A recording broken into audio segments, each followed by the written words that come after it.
Hey, everybody. Hey, welcome to Love After Lockup. I got V and Geo Hi. Malik in the house with me.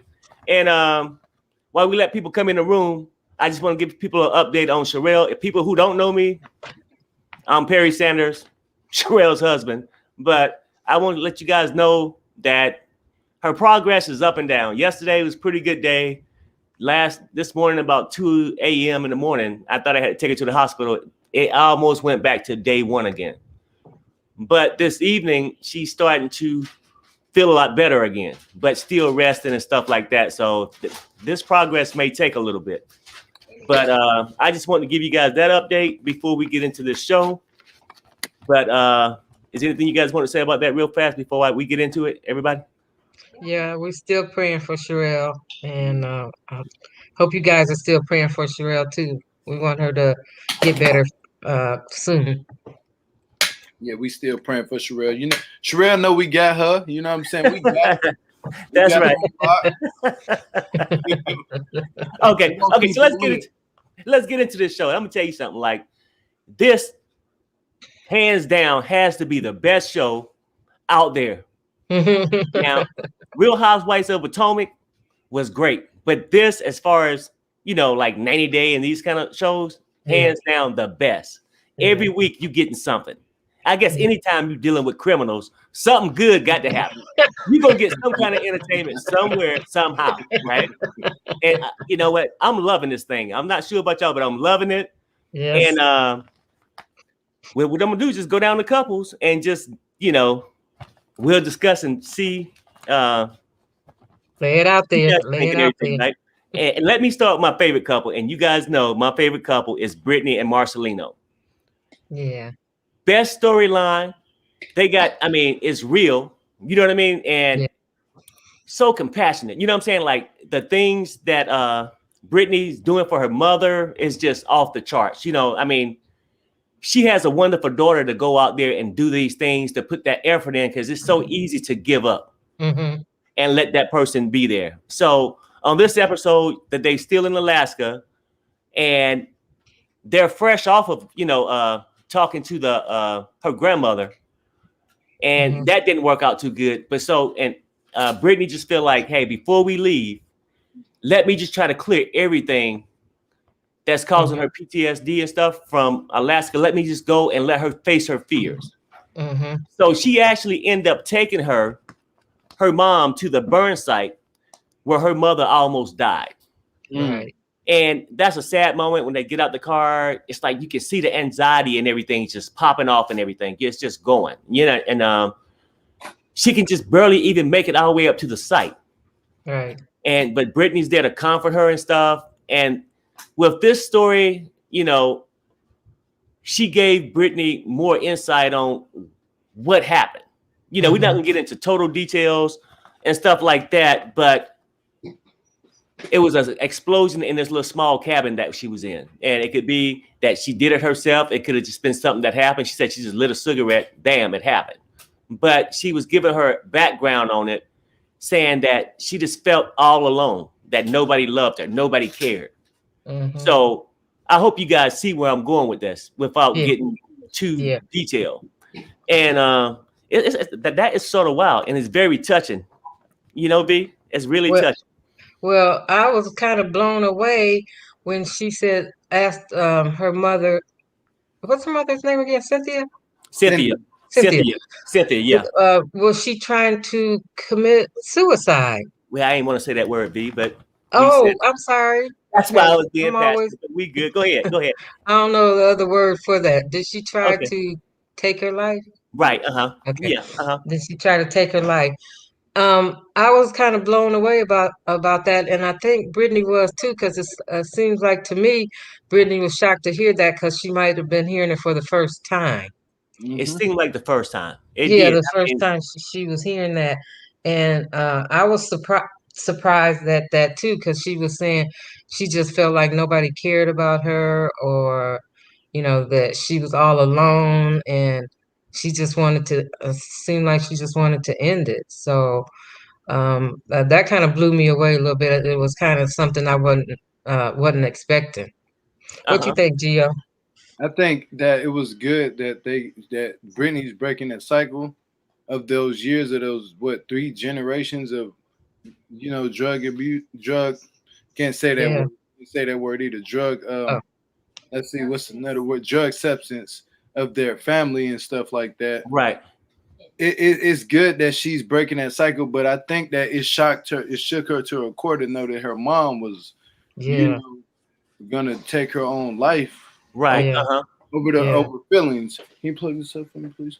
But it's like, with that being said, I like the fact that her mom even came out and kept it real with her about that, because Brittany never even knew about it. Right. It made Brittany look at her mom different, like, okay, this is probably why my mom was always been like this.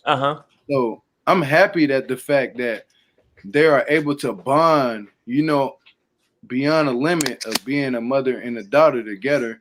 It seems like the daughter is picking up the pieces where the mother couldn't. So Right. it looks good. Like, she learned her strongness from Cynthia. That's a lot of things that people are not looking at. Like, Cynthia was a strong lady. She had to be, because Brittany's strong, and that's where she gets her traits from, is from her mother.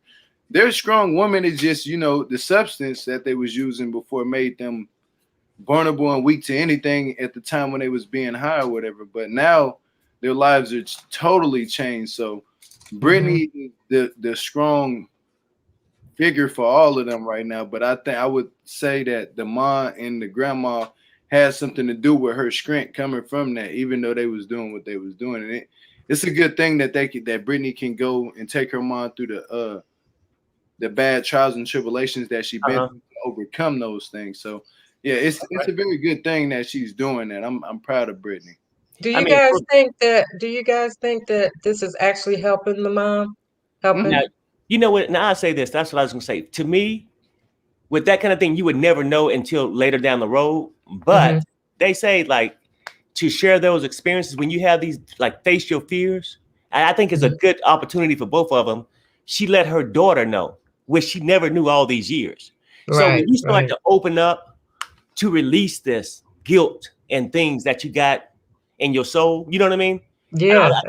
I'm thinking, now we can never say if it's totally going to help, but at this point, it can't really hurt. At this point, to see them open up with each other, because that's the biggest thing with their relationship.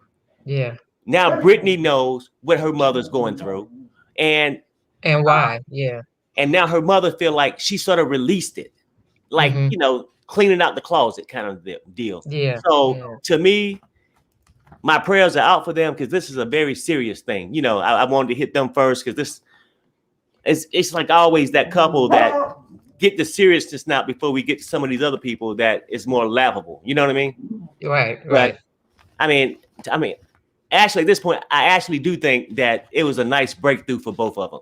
Yeah. That's how it felt to me too. Like it's really helping. It's really helping their relationship, and actually really helping Cynthia. Right. Yeah. At least and maybe it'll make that relationship between her and Brittany stronger, where she knows she got somebody's support, because all her life she felt like, I'm not loved, nobody cares. So it could be a big moment. So hopefully things pan out. Yep. So, and then let's go up to another couple. Lamar and Andrea is when I guess Brittany and Marcelino are my favorite couple, but they high on my list, because I admire Lamar for the things he does, and Andrea, I actually like her too at times, especially when she piped down.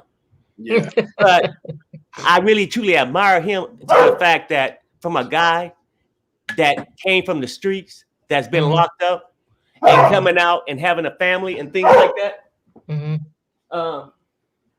Having a family and stuff like that is so easy, with the stress, especially being in LA, things aren't cheap. Gio, you know that it's not cheap. So it's so easy for him to just throw in the towel again. But he sticks with it, and he's pretty much always keep a bubbly, positive attitude. You know what I'm saying? So I like that. And then, so I guess, and she's giving effort now that she's talking to his daughter, trying to open these communications up and make it feel like a family. Right. The son Henderson seemed like he's starting to enjoy LA, starting Yeah. to fit in with LA, but real grounded still. But Amar and Andrea sets up a date night, which is really good for a lot of couples. Set up a date night, and he surprised her by buying her a car. And you know what, Perry and Gio, I actually think this is the first time I ever seen her smiling, Andre. When she seen that car, she, I was like, who is that? She came out smiling. She said she was happy. I was like, she wasn't hitting him. I was like, this is all it took. He should have been bought that car. Exactly. Something, a little red wagon, something. Just start slow or something. Just get us something. How he made that money? Like, you know where he made that money from? What? He made it from rap rapping. music. Yeah. Yeah. He was rapping the whole entire time, made that money from rap music. So Okay. for him to do that, I'm like, hey, keep rapping. I don't care what you rap about. Yeah. Keep Andrea happy. As long as he beat you up. Come on, you better keep rapping. She didn't even want to hit him. That part. Yeah, So no, that I was mean, good. but that couple, to me, it's a cute couple, and I think can really truly make it. Just like any couple got to go through their things, but I'm really behind this couple, and I think mostly because I really, like I said, I admire Lamar for the things he's doing, because it's so easy to go through a rocky relationship to just throw it in, especially when you get all this responsibility. Because he could just walk away, basically, and just not have any. Right. Right. And a lot of people make that choice. So I actually really appreciate this couple. Yeah, they turning out to be a real sweet couple. So now let's go from the couple that we started to appreciate a little bit to a couple. Keep it real. I'm not really starting to appreciate this couple so much anymore. That's Sharrell and Michael. Huh. And I'm gonna tell you why. Is I'm just tired. Why? But it's like you got two people in the wrong places for the wrong reasons. Nobody's really truly there for the kids. You know what I'm saying? Like, at what point is somebody gonna think about the kids? She think about, I need a man. He just think about a booty call. Yeah, ain't nobody really putting the effort into these kids whatsoever. And he's only there, in my opinion, because he has no other place to go. Because when he had choices before, he's gone. And and people will stay there long enough until he can just find another opportunity. I think Michael's gonna be gone again. That's his MO. Yeah. Yeah, and she's playing this little teenager high school game with him. Like, oh, he'll stick around as long as he think I still got Malcolm. But eventually he gonna find out you ain't got him, and he gonna just start treating you. Well, he's already treating her the same way. He says it's an open marriage, and he just know that she's gonna handle things, and he can sit there and make pancakes, hang out with the kid when he can. So basically, he's on a mini vacation. But see, I'm gonna be honest with you, Perry. He already know that Malcolm's gone because she came back and told him, "Oh yeah, we had to." She opened her mouth up too much. That's the problem with Sarah. She just talked too much about certain things. You know what I'm saying? She should just be like, "Well, me and Malcolm still trying to work it out and see what Michael really gonna be, if he really gonna be there." Because now that she told him, "Oh, me and Malcolm ain't no more me and Malcolm," Michael finna just hit it like how he did, and he ain't gonna be there too long. Like you seen on the previews, he said, "Oh, I gotta go. I'll be back." She said, "I hate it when Michael has to leave the girls." You knew this was coming. You know what I mean? You knew this was coming. Exactly. Michael to me is an opportunist. He just taking it because he don't have a girlfriend right now. He don't have nothing going on in his life. Yep. So this is, and he wanted to stay there to me to make sure he ran all of her potential dates away. You know, right. He come slithering himself in the background when she was on the phone. He did that on purpose. He wanted that girl to see him there. He just messes up all her relationships so that when he leave, she can miss him. Right. You know what, V? The whole thing is he do it every time. Michael know this, and he's smart enough to realize it.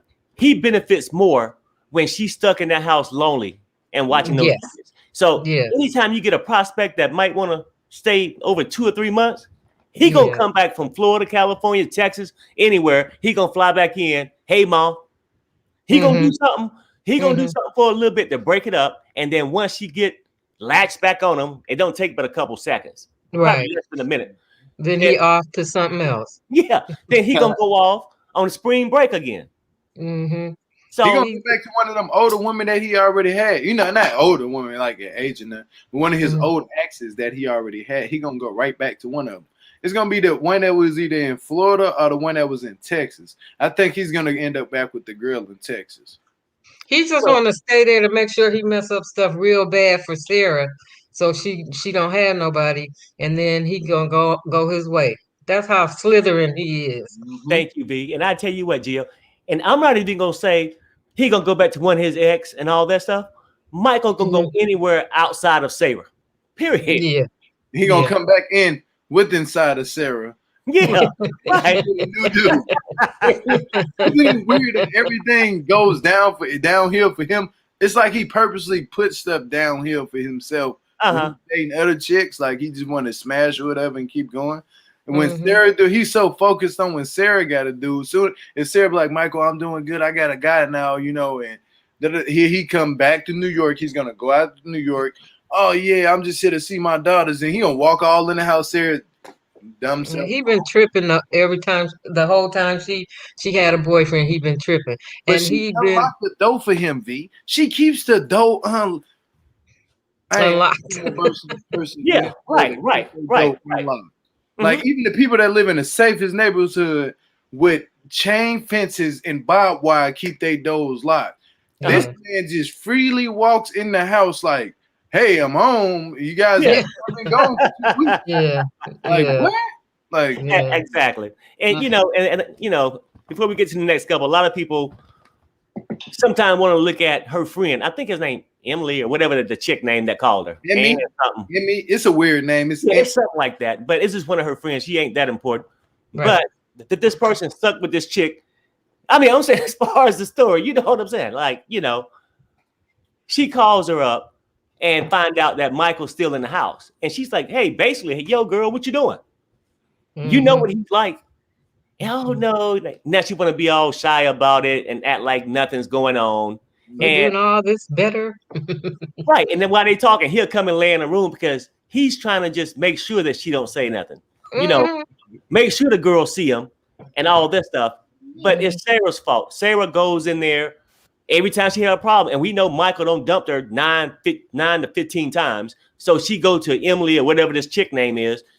She's there supporting her the whole time, trying to give her strength to move on. And then every time, just a slap in the face when she go through all this. And then now Sarah want to say it's none of your business. But she'll be the first one when Michael take off next week or 2 weeks from now, ringing her doorbell, wanting her to console her. And see, that's what I would get. She confused me because I was like basically telling her stay out of her business. But then now I'm thinking about it like, yeah, she shouldn't put that woman in her business if she don't want her in her business. She wanted her in the business. She wanted her in the business when Michael and her wasn't getting along. But now that Michael and her, she think Michael and her are getting along, she don't mind telling her. She don't mind sharing that with her. Yeah, but Michael make me sick.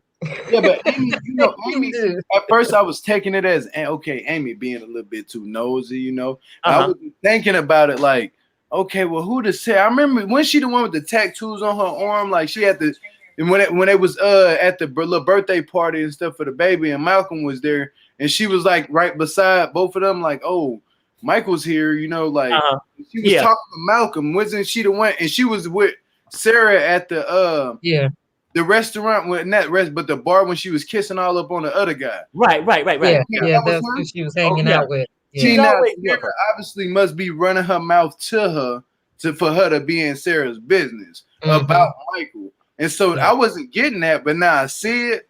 I'm like, okay, now I see where Amy has a point. She has a point to where she is telling her, like, look, you done told me plenty of times Michael ain't no good. Exactly. He'll be here for the kids. He's sleeping with who and who and who. Now you back in the house with this man. And I done told you already, you told me plenty of times you've been hurting at nights. Now you gonna tell me that he back and y'all back working it out. Well, you know what, Gio, and trust me, we all don't have those kind of friends. V has too. Everybody in this world at our age and stuff don't have one of them kind of friends where always needing your support and all this, and you give it to them, but it's like a slap in the face over and over again. It's like basically this chick has wasted the last 4 or 5 years being her crying pillow. And then as soon as things good, oh girl, mind your business. Don't you worry about it. But that girl never said that when she came crying, ringing the doorbell. Oh, he left you again? Click. Don't you worry about it. I think she ran up her what you call it? I think she ran up crying wolf so many times to her friend. Exactly. And you get tired of hearing that. I'm sick of Michael. I'm just sick of him and his game. Go in a corner somewhere and stay. That's why I was saying I had to go from one of my favorite cutest couples with Lamar and Andrea to damn, I'm tired of this couple. You know what I'm saying? They hit the damn list. Okay. Yeah. So, now we can get into some of this crazy stuff. It is Love After Lockup. Okay. So Christiana finally get released again. And we'll say again, she get released again. John picks her up in his little Firebird. Okay, he didn't pick her up in the truck this time. Firebird parks on the corner. Did you see him with them jeans on, that blue shirt? Yeah, and but why he didn't bring the wedding bell truck? How he was posing on that thing. How he was posing on the corner. I guess that was the sexy look or something. That's sexy. He had a sexy on. Why didn't he bring the wedding bell truck? No, I don't know. I guess he wanted to be like Bonnie and Clyde for real, like in a sports car or something. He brought the Firebird. He had watched it up. Y'all got to remember, he couldn't afford that again. He just bought a new car, like how Tierra said. He got a new car. He fixing up the house. He buying rocks. I don't know what type of rocks he paying. Maybe them $2,000 rocks or something. He's spending all this money. The last thing he got to do is fix up that damn boat. He got a boat. He figured. Oh, that's right. That's right. He got a boat. He got a boat he's working on. That man was sweeping the boat, bro, with a broom. Like, yeah. He didn't need the wedding bell truck this time because they already did the wedding. Yeah. So. He don't need it now because we's married now. You know what I'm saying? But did y'all see the little sexy pose he had in the corner? Yeah, I seen it. And then you can look across the street, and then the prison gates open. And I know, Gio, why you keep texting me? He said a little extra wide. Out come Christiana, right? Out come Christiana, and John looks, she don't gain a little weight. But anyway, so they get in the car. She's happy to see him. He meets her across the street, take the box, put her in the car, and they just cruising down the road, and then she started to have a conversation with him. And she was like, well, by the way, my sister Tara ain't never really tried to hit on you, has she? That man lied. His eyes got all big. His braids got skinny. What he did, Perry? Hold on. What he did in the front with? And then he said, "Oh no," but you know what though? That's crazy too, because I get that's probably the last thing you expected to hear. But he knew just last week episode that more than likely Tara gonna come and tell her. So any chance he should have been waiting on any chance to slide in something like, whether she said it or not. Yeah, your sister been getting a little too close. It was his opportunity to say, something wrong with the freak. He should have said something. She been a little freaky and stuff. I had to kick her out or something. But no, he said no. So it's gonna backfire on him. He got scared. He got scared. He almost ran off the road. He was like... And because she had to ask, because it ain't the first time he don't went from relative to relative. You know what I'm saying? I mean, he'll date your cousin, sister, mama, anything. Grandmama, all that. He would keep it all in the family, put it that way. And then so they going down and stuff, and then she's wanting to like, we're gonna have babies now, and he getting excited, but he thinking, hey, I got to go back to the house. We ain't gonna have it because he still got 3 kids living there, and the mother-in-law, right? So I guess he figured, well, hey, we ain't gonna get no privacy. Let's pull over into these woods over here. That's why he should have brought the wedding bell truck. Then they could have got back of the chapel. Didn't they look like 2 deers like out in the woods about to get these people? Yeah. Like 2 animals. Like. And then he said, Gio, he wanted to be one with wilderness. I guess he was. He was out there with the bears and everything. She out there in the tree.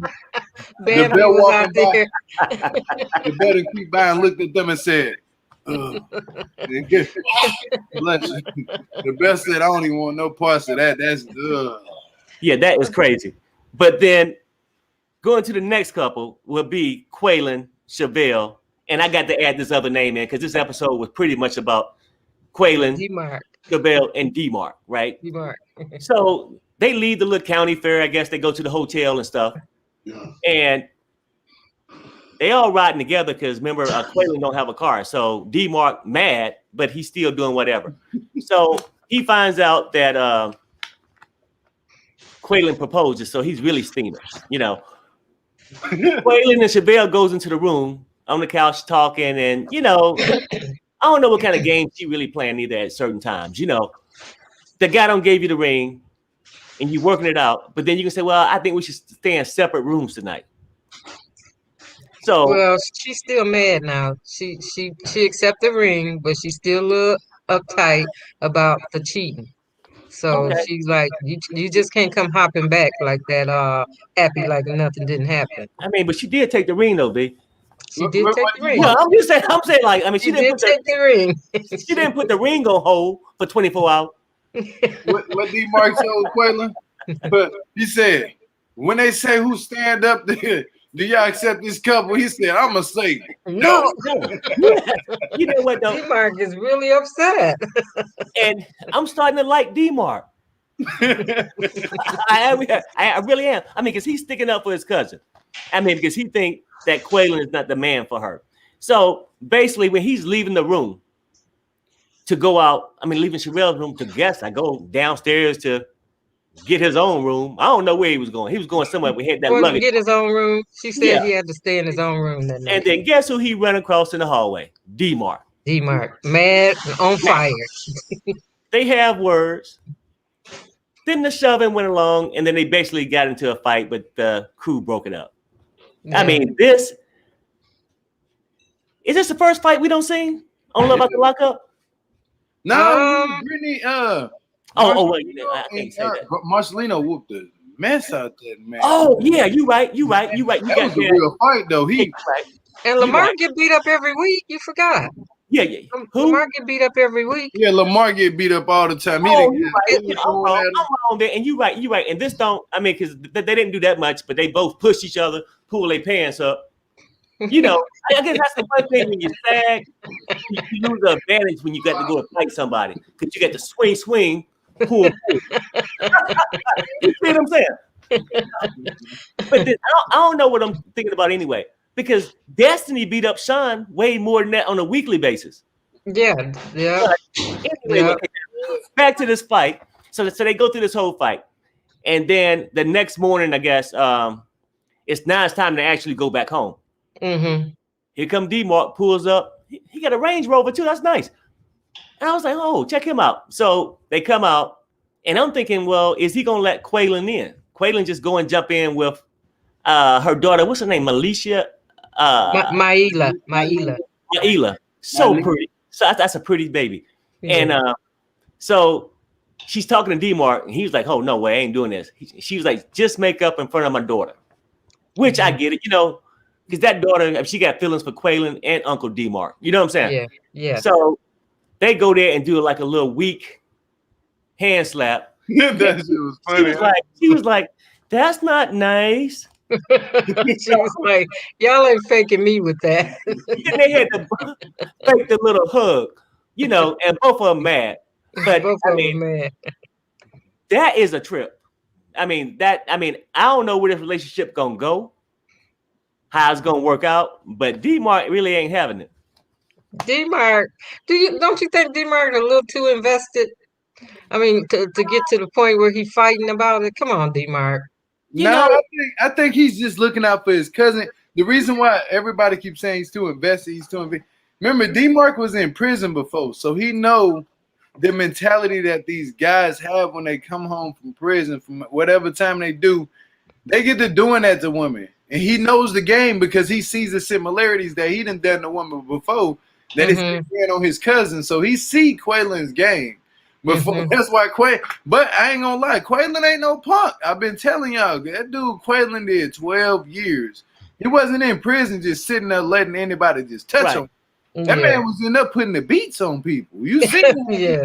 I ain't gonna try to lie, but you seen how he kind of smushed D-Mark like, you know what I'm saying? I said, whoa, with the suitcase, the man had to, everywhere he goes, he has that suitcase. It is something going on. With the suitcase, what's going on with the He would get mad as ever.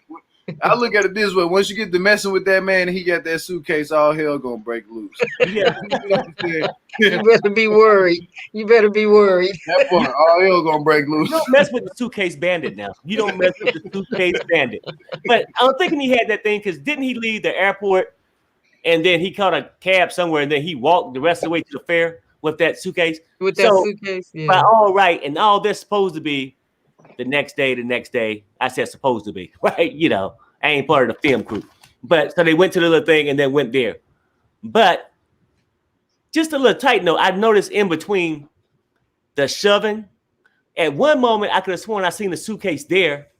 And then the next thing when they was moving around shoving, the suitcase wasn't there. Then it reappeared. So, I mean, I'm just going to leave that where it's at. Somebody from the crew ran and grabbed the suitcase, held on to it until the fight was over. No, look, B, I think the suitcase is on person when Quaylen got the fight and say, you know what, I'm just gonna scoot over here a little bit, you know, and then I'm be right back. Now you need me to be here. Just go ahead and pick me up and take me away from this scene. We need to get up out of here, Quaylen. We gotta go. The suitcase might be talking to Quaylen like, we gotta we got things to do. As always, I don't want one of my wheels to break. You gotta get me up out of here because you out here tripping. You trying to fight. And I'm trying to look pretty with the clothes in the inside of me. You out here fighting.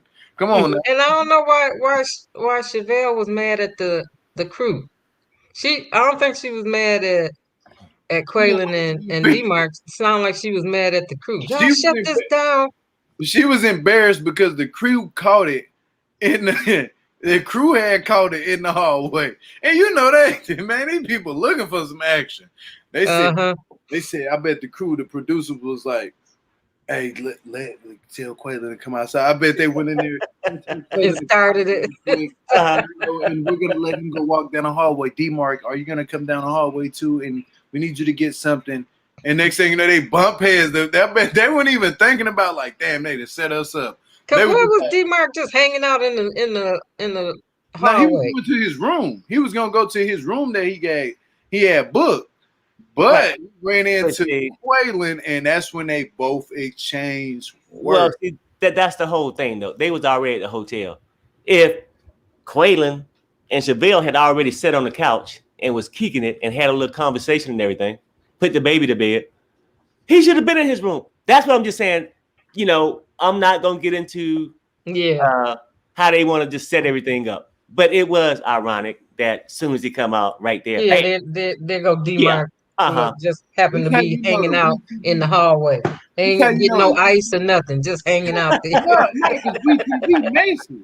This was what's telling you WeTV is messy, and they set that up. They knew I believe it. Exactly. I didn't want to say it, Gio. I didn't want to say it. I think they was dead serious, like about the fight. If none of the producers would have jumped into it, it would have been fists being swung. It would have been on. Yeah. This wasn't staged. This wasn't none. I can tell when somebody really about to fight.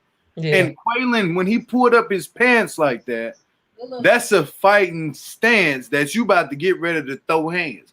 Even D-Mark did something. D-Mark said and went down like that. I said, oh yeah, they finna fight. And they pushed these because they was doing a shoving match. You know what I'm saying? Like shoving each other, like, dude, get off me. And then Quaylen was like, ooh, like that, shoved him like that. I said, oh yeah, that's fighting shoving. Already, that's Q&A. Y'all finna fight. Well, it didn't look like it didn't look like they were playing, like they were faking the fight. The fight seemed real, you know. Now the setup, that might be a little sketchy. I say this though, but to go back and answer that question, you said, well, you seem like D-Mark is over invested, right? Mm-hmm. And this is the part I think about this. I think that because Quaylen's not the first guy that pretty much done Chevelle wrong. She been done wrong a lot of times, right? And I think that he's protected over his knees. and he's tired of his cousin really looking like a fool. So I think that's one thing. And then I think now it's a personal thing since he had that talk when Quaylen first came home at the little housewarming party or whatever, his coming home party. He talked to him man to man. He said, hey, don't play my cousin. So now I think he feel like when he plays Chevelle, Quaylen's playing him too. But Chevelle went to him face to face and said, "This is what I want." He said, "Why are you giving him a second chance?" And she said, "'Cause I want to." So come on, D-Mark, you got to take a back seat now. This is not your decision to be made.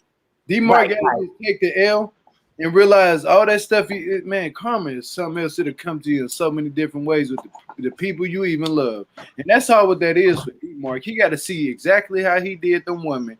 Because he did women like that before. He was telling Chevelle, like, I did the same thing to women when I got out of prison. I was telling them I want to marry them, love them, and I would leave them. He said, then I would go back. Look what Quaylen just did. Ain't that something that you just did? You know, this is his karma. He has to deal with it. And now I'm pretty sure he's seen it before. Some of the girls he probably was dating, that he did that to, the cousins wanted to fight him. You know, and then they done ran a cousin off and wanted to be with D-Mark. So it's the same thing like with Quaylen and Chevelle. Chevelle running D-Mark off like, look, you got to stop. I'm going to be with him. He's seeing what he used to do. So he's a little bit irritated. I ain't going to lie. He's irritated. Yeah. Okay. So let's go on to this next couple, right? That's Puppy and Amber. Now, let me say this. Puppy actually got a job. Should we give her a round of applause? Yeah. She got a job. Yeah, she was working on it a little lazily, but yeah, okay. Well, yeah, okay, now, and the kind of job, first I was like, well, where's she at? And then I was like, who's this other girl over there? But she was another convict too. Some prison friend or something, right? So they were just talking. And then the girl said, hey, just make sure you stay out of trouble. She get this job, maybe like cleaning houses for Airbnbs or, you know what I'm saying, like some vacation property or something like that. And then wiping down the liquor. Yeah, the job ain't good enough when you gonna go and steal the liquor. So that's what I'm saying. That shows like a criminal behavior there. You know what I'm saying? So while that's going on, Amber is going to see her mother. I mean, she's riding with her mother, you know, visiting her mother. And then she started, the mother asks about Amber, about Puppy. Then she started telling the mom, hey, you know, I got to tell you something, that basically she's seeing the ex. I forget the ex name. She said the guy name. She said his name. She said his name, but I can't remember. And at this point, he's still locked up. Ain't that important? But the mother remembers this guy and said that he's not good for her. Right. So she tells her that she got another man, but they're on their way to meet Puppy at a restaurant. I guess they're gonna eat and stuff. And then when they get there, the mother meet her, and then Puppy. People saying his name was Sammy. Sammy, okay. And then so they went to have dinner and stuff, and then they asked how things going with Vince and the court documents. And Puppy said she got him, broke it out, and it's clear as day. They saying that basically Vince forged those documents. Ain't that something? Isn't that crazy? And tax money. And then so Puppy ain't so angry. I think the person that got the angriest at the table was the mother. Amber's mother. Amber's mother. She wanted to throw down. I'm like, something got to be done about this. I was like, whoa. I mean, they on a money hunt.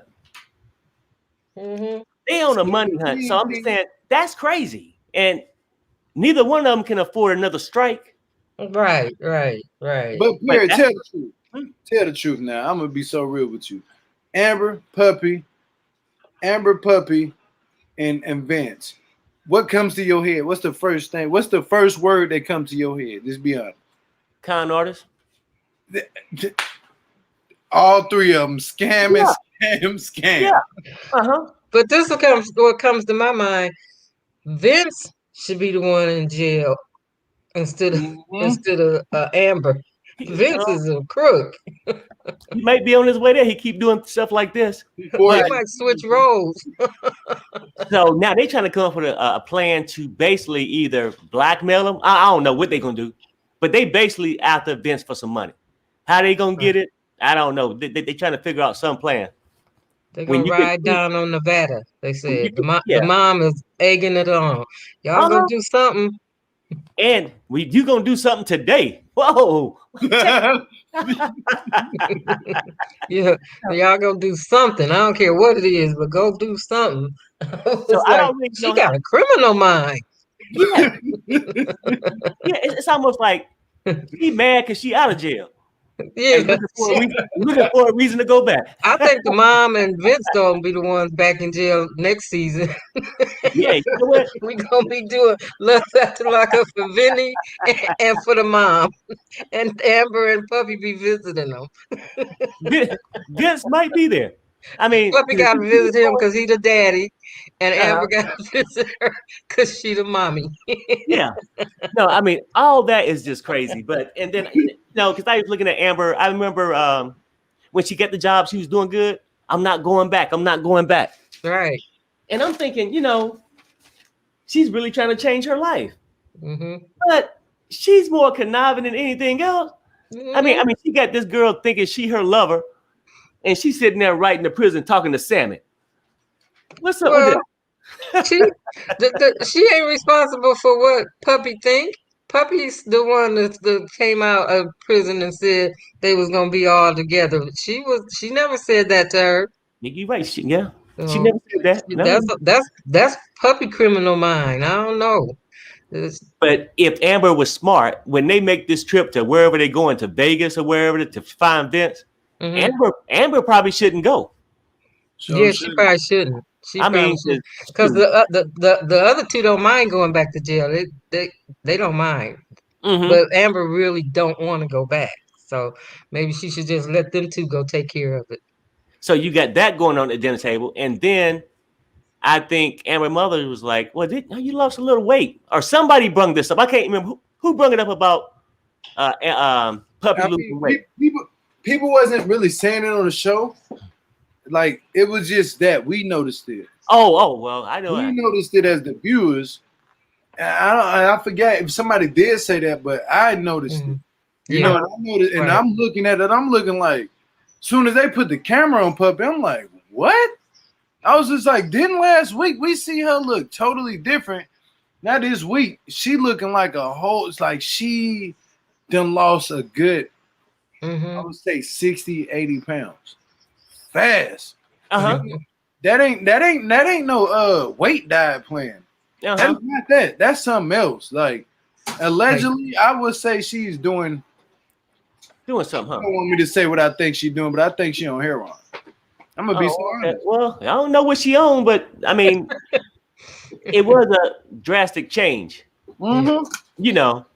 So I mean, I don't really know where this couple gonna go and how this thing's gonna work out like that. I mean, but you got Amber trying to get back with Sammy, and Puppy trying to get with Amber, right? And the mom trying to get somebody to go back to jail with. Exactly. I mean, she's looking for a cellmate. Yeah. It was what she doing. It's so looking for a cellmate. Yeah, she's looking for a cellmate. Yeah. So with that couple, I think we got one more couple. If y'all was finished with them. Y'all finished with Puppy and Amber? Yeah. So let's go over to Gio's favorite. We're going to go to Shawn and Destinie, right? Shawn, this episode, should I call him John Wayne? No, not John Wayne, Shawn Wayne. He goes to pick up his car. When we laughed at him last week when he was posted up on the corner waiting on the tow truck. Yeah. So when that tow truck came, he jumped out of that car like Jack in the Box. Yeah. I ain't gonna lie, I called him Super Smart Shawn this week for this one. You know what though, Gio? And that's good. He ain't super Shawn. He's Super Smart Shawn. He got that damn car back. Yeah. He was a pissed off Shawn is what he was. Yeah. And he got the ring too. And he got the ring and he got the gun. So I don't know how he did that. But Destinie, did y'all hear Destinie say? She said Well, he said, well, you thought I was just gonna let you keep the car? He said, well, you pay all of Kelly's bills. He's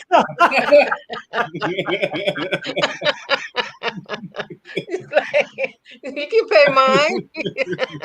And she figured like she deserved it.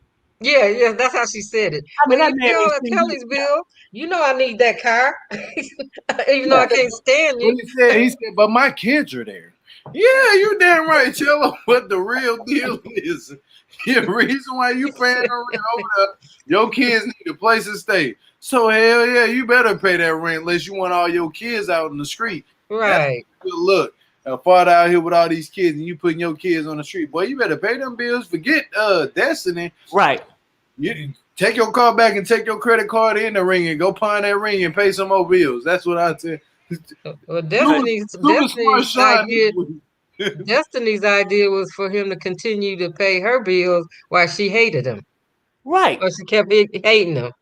She So, act like they was married, got a divorce, and he paying her alimony. yeah, That's what it's like. Well, your alimony check late. I'm You know gonna throw your ring in your face, break up with you, drive off in your car that you paying for, Yeah. and you better not come and get it. That part. You know something weird too? Did y'all notice? And we all know how loud these tow trucks are, right? Yeah. This tow truck backs up, and they get to pull back forward again. Oh, all this in the car. But they don't really notice nothing. Destiny laying in the bed, and that house ain't that big. The sister's in the kitchen, but they don't really hear nothing until after he started wheeling the car up. Mm-hmm. Destiny probably heard it, but she couldn't. She in her mind said that couldn't possibly be a tow truck. Oh, well, in your driveway, it seems like it's right next to the front door. But anyway, I digress. And we just going to move on and say this. So when this happened, she go and get her sister, and they runs out. She commenced up whooping Shawn's butt. Mm-hmm. Yeah. Cause she mad, cause he don't take the car back that he paid for, and it's in his name. She mad. Remember when she jumped on top of the thing and said, "I need to get my stuff out of here"? Like she was leaning on the lid. Yeah, I would have just shoved her ass in there. I ain't gonna lie. Excuse my life. I would have shoved her ass in the car and said, "Drive. Look, we finna go." I would have pushed her sister in the house and boom. I would have bomb rushed her sister. So what you saying, Gio? I'm serious.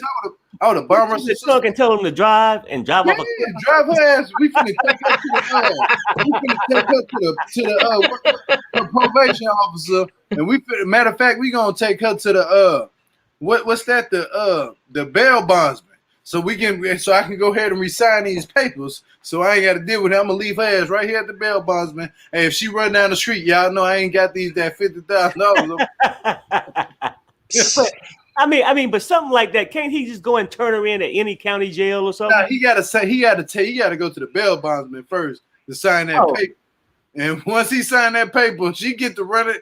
I'll pop the trunk down soon as the paper signs, soon as that $50,000 sign. Oh, no more rights to you. You's a free slave. You can go. I'll let her ass out that trunk. Bloop, she get to running. Oh yeah, there she goes. You got a running fugitive on the way. Go ahead and grab her and pick her up. You'd have brought her a bag of popcorn and a thing of Gatorade, threw it in the trunk, drove her to the bail bondsman. You drive her to the bail bondsman, park out front, call 911, have the cops there. I wouldn't even call 911. I wouldn't have had to. I would have went right in there to the bail bondsman. Same dude. I mean, do the bail bondsman handcuff him? I'm saying, shit. I don't know. They got handcuffs in the gun too. They will handcuff you at them bail bondsmen. But I don't think the bail bondsmen. I think they have these. They can just call the police, hunters. right? They call a bounty hunter. A bounty hunter would come in. I'm saying, but you already done did the hunt, and she in the trunk with the popcorn and Gatorade. Cops outside. Right? You got them posted up. You right there at the office. Let's sign these paperwork. Release the trunk. Then I pop the trunk. She come out. And bye-bye. As soon as she get to running, that ain't in my hands no more. Because they're $50,000. She gonna have to run anyway because she going back. Once I sign the papers, you going back to jail. Either way it go. So you might as well go ahead and get your little last run in. Let's put it that way. You know, with Destiny attitude, this is a sad thing. When she go back to jail, she gonna either on her 10-minute phone call, 3 minutes, she gonna call Shawn and have him put more money on her books. Oh, she sure is. You expect them to. Yeah. She sure will. Man, Sean Sure better not will. do that. Now, if he do that, he gonna be back super stupid. Look, Gio, He gonna go right back to super stupid. you just call him smart, Worse Sean. than super stupid. He gonna be super stupid, Sean. You know what I mean? I'm serious. I'm not gonna deal with him. He was smart, Sean, a few minutes ago. Yeah, he's smart he Sean made right a now smart by move. making the car towing it. Oh, But if he put money on her books and he get to talking back to her, like trying to change her, his ass gonna be super stupid, Sean. There's no way around it. Yeah, stupid. You basically only gave him that title for this one episode. Yeah, right? For the one time, he get it one time only. One time he get the super smart shot for towing the car. Actually, she threw the ring at him, so he did pick it up. That was yeah. Pick that ring up. Hell yeah, don't leave this out in the ground because somebody might come up and see that shining, and they're gonna pick it up and be like, you know what? I might go pawn this. I don't even. Or they might go engage somebody else with it, but don't carry that bad energy. Just go pawn that on. You know what I'm saying? Get a couple hundred out of that, and then you go buy a ring. But he was smart for picking that ring up, and he was smart for calling the tow truck to go get that car. Now people saying, "Oh, he shouldn't have he shouldn't have went over there with a rental." Well, if you try to be on a creep and you trying to be on a low, go ahead and get a rental. You know what I'm saying? Get your car back. Yeah. He did whatever it took. Sean was 007 this episode. Okay. He was 007. And smooth with it. He said, yeah. But I can't believe that she literally thought that he shouldn't take his car back, that he should continue, even though she gave him a hate speech and threw the ring in his face and drove off, almost ran over his toes getting out of there. And she thought that he should continue to pay for that car for her. But see, V, what I'm gonna tell you what he messed up at? Why the hell you gonna get your ass out the car and go sit up there and look at them like? That's why you see why I call him super stupid Sean sometimes. Now you understand this man get out the car and go look at them like, well, you didn't. I wouldn't even be talking after that, bro. You done got your car on the truck. You need to be in your car and saying this. You need to have your windows rolled up. I'm out of here. You know what I'm saying? They calling you all type of B words and when they was driving, when he was driving out, they were saying bye, and then he was like bye. I wouldn't even feel like that, Sean. You gotta choose more wisely on how you handle situations. Your ass should have stayed in that car, and you should have met the truck driver. You should have let her put it. Yeah, that's my car over there. I don't know where the keys at. She got the keys. She took my car. I let her borrow the car, or whatever. She took. Actually, I didn't even let her borrow the car. She just took the car one day. She was gone, and I was like, "Dang, what I gotta do?" So I let her play it off. But can you please go get my car, hook it up, and my name is on it. Once we get it down the street somewhere, I would politely go in the car and show you that I'm on the car. You can look it up in your database. Look up the IME number or the BIN number. The BIN number, yeah. And you'll see my name on the car. And he would have just gone ahead and took that car to once he found out that name was on his car, he would have took that car up.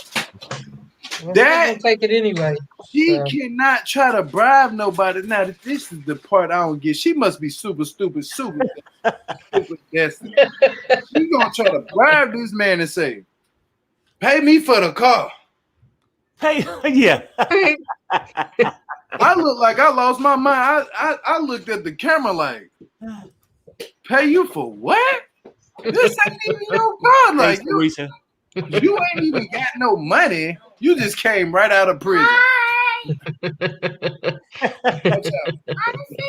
Okay, hey, Lulu said hey, everybody. Hey, until I said hey. But Gio, check this out though. This is another thing too, right? You gave him a good compliment, so I'm not beneath that too. I got to give him props when it is. Sean had a nice breakthrough today where he was honest with himself, where he actually realized it finally dawned on him that Destiny played him as a trick. Yes, he did. Yeah, and when he admitted it to himself, maybe it'd keep him from doing it again. Because first step is admitting you got a problem. Right. So Because he looked like he looked like he came to the realization. Because I looked real hard. I got real close to the TV because I looked like I seen some teardrops, some tear remnants. But it look like I ain't gonna lie, don't it look like his stupidness like is going away like slowly, but he's still holding on to the stupidness a little bit. right, it's almost like he don't want to let go of the past. Yeah, he was in the driveway looking like this. Well, you trying to sit up here and explain yourself, man? I wanted to be hood at that point. If you don't get your car and get up out of here, you know what I'm saying? I was the one to say no, I would have been the guy that lives across the street. Man, if you don't get your ass and get in your car and get up out of here, man, I'm tired of them over there driving in and out there all night. That's your car. You take your car and go back home because I don't want to hear this ruckus at night. I would have been that guy coming out the street, and she would probably have hated me. I'm like, you don't even live here. You need to move, and you supposed to get evicted. That's your son. I would have been up in there causing a ruckus all on the show. I ain't gonna lie. That's why I don't get it. Shawn, why you came out the car? Why did you step out the car? You didn't even have to step out the car. You could. This your car. You got to. You didn't shut the cars off. So what's you didn't even step out the car? Best thing you could have did was just leave. Just man, bro. I'm telling you, brother. I wouldn't even been in the proximity to where she could have seen me. Well, the main thing is he stood up to her and took his car back. So stood up to her. He couldn't even do nothing. He was getting beat up. Like, she was slapping him around a little bit, but he still stood his ground. B, what you say? A little bit. Mm-hmm. So a little bit. Would it be a first statement to say all three of us on the panel are truly, truly, truly, truly proud of Shawn? Mm-hmm. We're proud of Shawn. Good work, Shawn. Yeah, like I said, I'm gonna have to call him Shawn Wayne, not John Wayne, because you know what? He put it down. He put it down. You know. Well, no, I can't say that. All right, you know, I'm not gonna get in trouble because people take me too seriously. You know what I'm saying, Gio? But we know what the pimps do when they start acting like that. But all right, we should go ahead and wrap this thing up. Now I'm going to say this though. This episode is really good. Next week gonna be even better. Yes. And then we're working our way to the finale, so it's definitely gonna be some explosions somewhere going down, and we're gonna be there. We're gonna be there. You gonna be there, B? Yeah, I'm glued to my TV. Okay, because I don't want you to abandon us at the last minute. I'm glued to the TV. I'm like, sticking it out to the end. I ain't gonna lie. On the previews, I know y'all seen it. I need to quit saying I ain't gonna lie because somebody hate when I say that. So, but I don't know why I say this is just a habit. But anyway, that you ain't gonna lie. Yeah, because I don't know why you said neither. Because you turn around and lie. But I mean, that's the thing that I do. Wow, come on, Perry. Don't do that. Don't lie now. Don't lie. Let me say this. I'm gonna switch it up. I'm gonna say, let me get to the point. I'm gonna just say, let me get to the point. How about that one? Let me get to the point. I like that. I'm gonna get to the point real quick. That Christiana slapped she didn't even slap her hard. That seemed like a stage slap. You know, like when she slapped Tara, she was like, thanks, Wendy. Like she was like this. Like, what kind of slap is that? You ain't go. You know what I'm saying? You talking about next week? Pow! You talking about coming up? That's gonna be the next drama. I don't know. Yeah. Tara gonna take off. It don't seem like she took off because she's the younger sister, right? Tara might not fight for her, but Tara might not fight for her though. Tara seemed like she'll just pick up something and wrap you across your head with it. Yeah. Like she look like she the type to just pick up something and just wow before you know it. And exactly. Just across your head, you be like, dang. I mean, Christiana and John might need to get a restraining order on her. I'm just saying. She might hear Moccasin John hopping out that Firebird.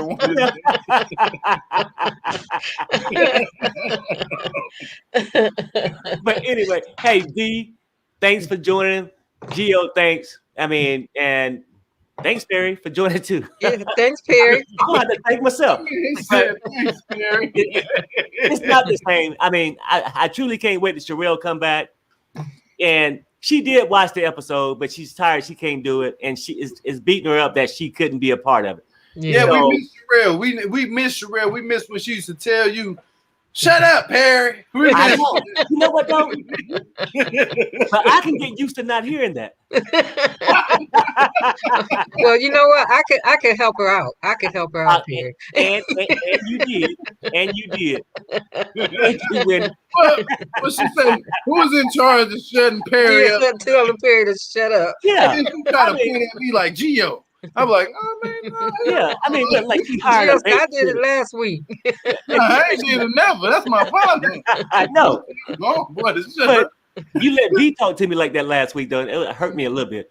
Oh, you But wasn't anyway. Perry. But I want to say thank everybody that's been supporting my wife and my son. Truly mean a lot to me.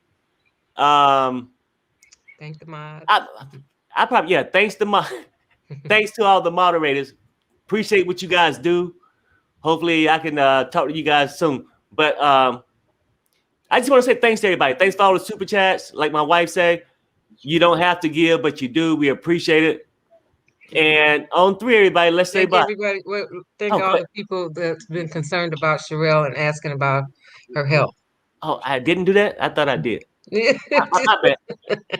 I thought I did. was Hey, thinking it. You was thinking it. you know what? Maybe, yeah. I mean, because I'm sort of, sometimes when you got a genius mind, you think a little faster than what you can speak. Okay, Perry, I'm gonna have to tell you to shut up now. I just want to say, hey, thanks for everybody that's been praying for my wife, all the support she's been getting. It's been overwhelming. And I know on her stuff, I can answer most of my Instagram. I can't go to hers. But we see the things. I just can't respond to everybody at this point. I just want to say thank you so much. And hey, Lulu, on 3, let's say bye. You want to say something? Oh, hey, Get. what you gonna say? Get. Go. Okay. Baby. Yeah, okay. Anyway. Get well, Shanty to Sharrell. Oh, get well. Thank you, Lulu. I appreciate it. That's sweet. Uh, I'll make sure I tell Auntie Sharrell that. She been calling me all day to say that. I ain't gonna let you. Okay. You can even get it out. That's cute. Okay. On 3, let's say bye, everybody. 1, 2, 3. Bye, everybody.